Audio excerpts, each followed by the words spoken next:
दोस्तों, एक तरफ ईरान और अमेरिकी प्रतिनिधिमंडल स्विट्जरलैंड में फाइनल डील पर बातचीत करने के लिए इकट्ठा हुआ है आमने सामने की। दूसरी तरफ साउथ लेबनान में लगातार इजराइल अटैक कर रहा, हमले कर रहा, जिसमें सैकड़ों लोग मारे जा रहे हैं। रिटेलिएशन में हिजबुल्लाह ने भी ताबड़तोड़ तरीके से इजरायली सैनिकों को मारना शुरू कर दिया है। ताज़ा खबर निकल के सामने ये आई है कि हिजबुल्लाह के ताज़ा अटैक में कई इजरायली सैनिक हताहत और हलाक हुए हैं। इससे जुड़ी मैं तस्वीर आपको देने जा रहा हूं, बताने जा रहा हूं। साथ में आपको बताऊंगा कि स्विट्जरलैंड में ईरान के प्रतिनिधिमंडल में कौन कौन पहुंचा, और स्विट्जरलैंड पहुंचते ही ईरान ने सबसे पहले अमेरिका को और दुश्मनों को क्या संदेश दिया है। एक बहुत बड़ा संदेश ईरान ने अमेरिका को भी दिया और इजराइल को भी दिया। बहुत सारी इसके अलावा भी खबरें हैं, सब कुछ बताने जा रहा हूं, एक एक करके समझते हैं। सबसे पहले इस वीडियो को देखिए। यह वीडियो बताया जा रहा है कि हिजबुल्लाह के द्वारा जो साउथ लेबनान में इजरायली ठिकाने पर अटैक किया गया उसका है, और उसके बाद हिजबुल्लाह के हमले में जो इजरायली सैनिक घायल हुए हैं या जो मारे गए हैं उनको उठाने के लिए ये हेलीकॉप्टर आया है।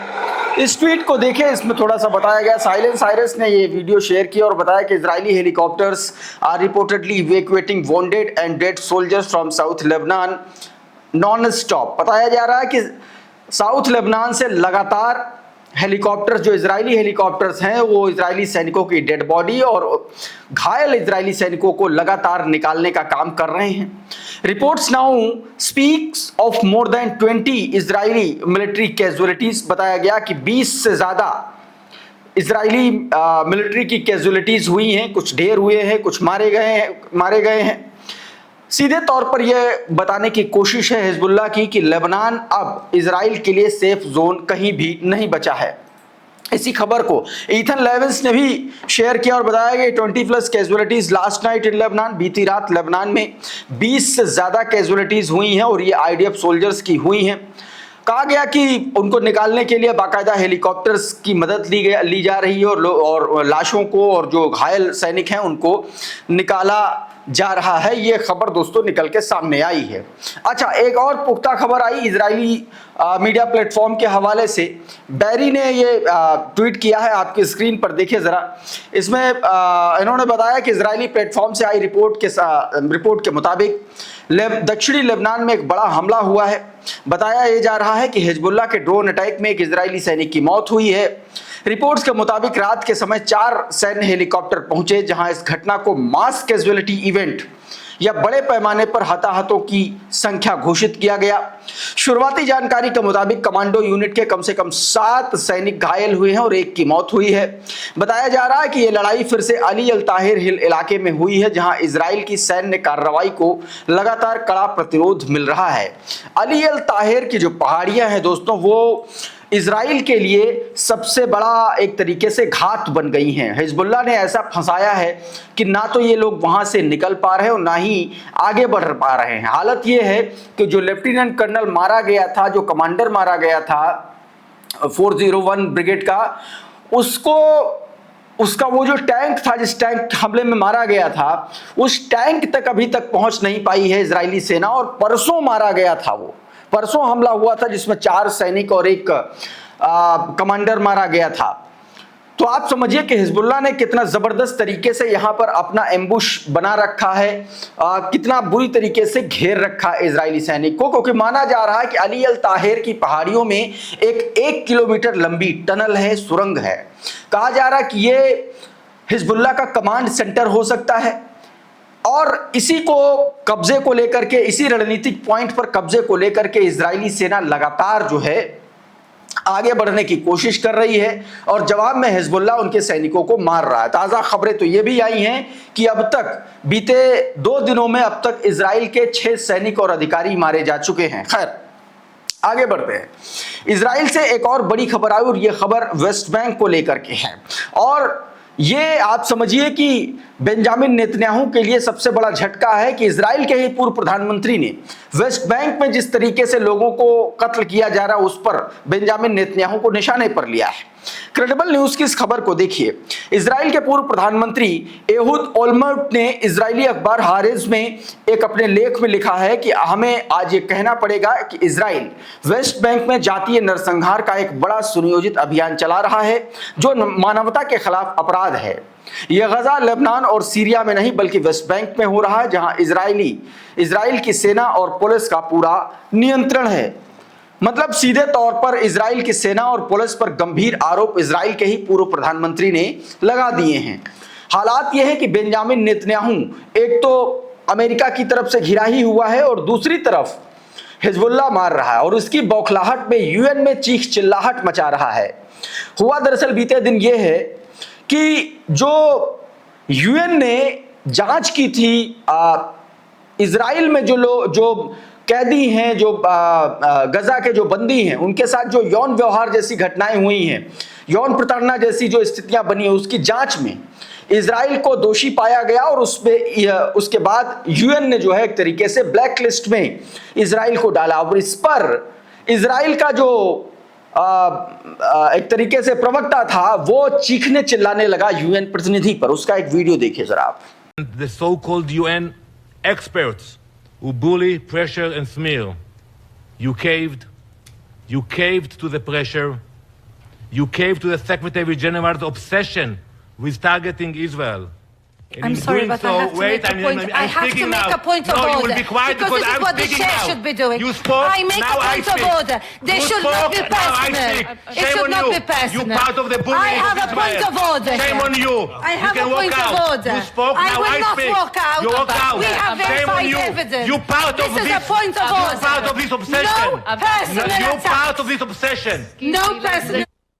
तो ये हालत हो गई है इजराइल की। दूसरी तरफ दोस्तों स्विट्जरलैंड में बातचीत चल रही है, उसके बारे में बताऊंगा। फिर जो नए हमले इजराइल ने लेबनान में किए हैं उस पर भी आएंगे।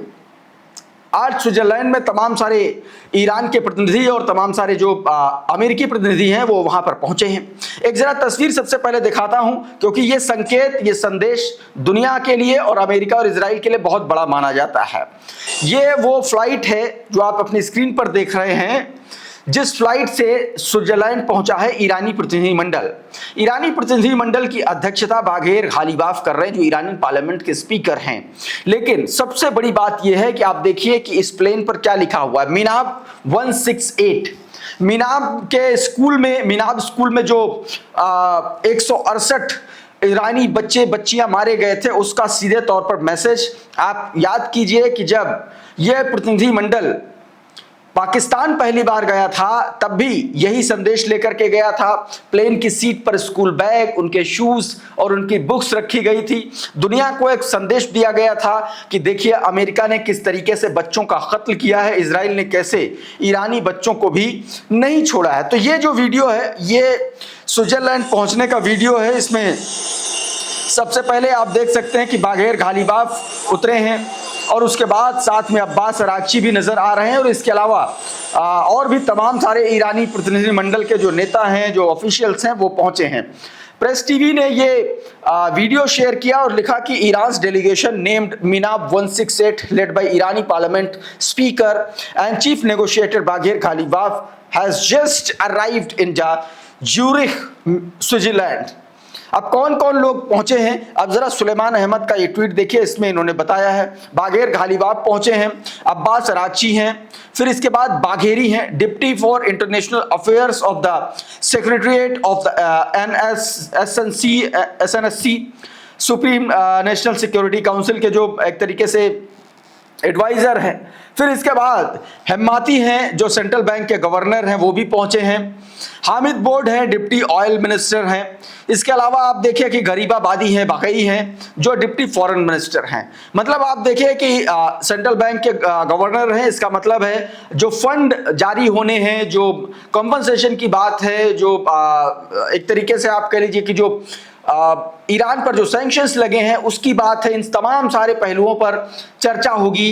टेक्निकल एस्पेक्ट पर बातचीत होगी और साथ में जिस तरीके से डिप्टी ऑयल मिनिस्टर गए हैं तो इस पर माना जा रहा है कि जो सैंक्शंस हैं, जो ऑयल को लेकर के ईरान पर सैंक्शंस लगे हैं, उस पर भी बातचीत संभव है।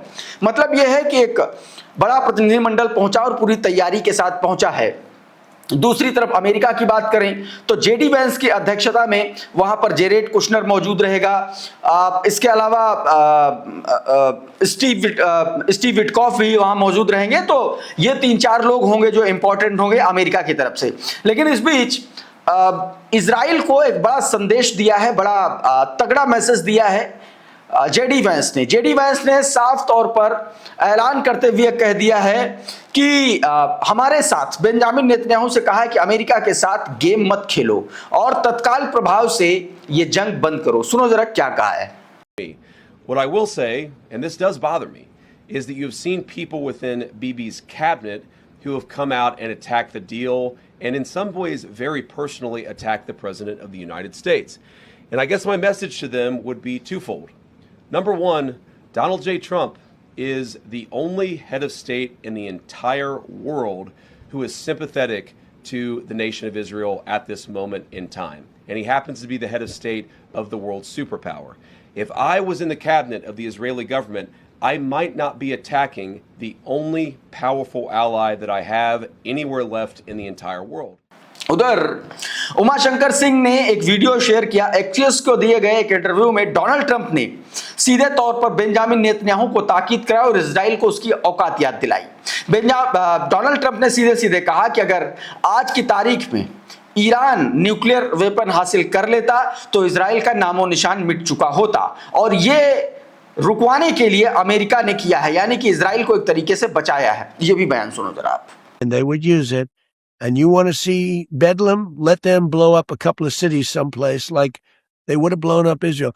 If it weren't for me, Israel would not exist today because I terminated the Barack Hussein Obama deal, the JCPOA, which was a road to a nuclear weapon. They would have had it 5 years ago. They would have used it within the first week, in my opinion, and Israel would no longer be with us. Israel would have been gone years ago had I not done that. Now, what surprised me most is they waited so long. They waited till I came back. They didn't do it intentionally. They didn't think I'd be coming back. A lot of people didn't think so because of weaponization. They weaponized government. But I came back with a roar, but better than before, I think, better than before. And think of it.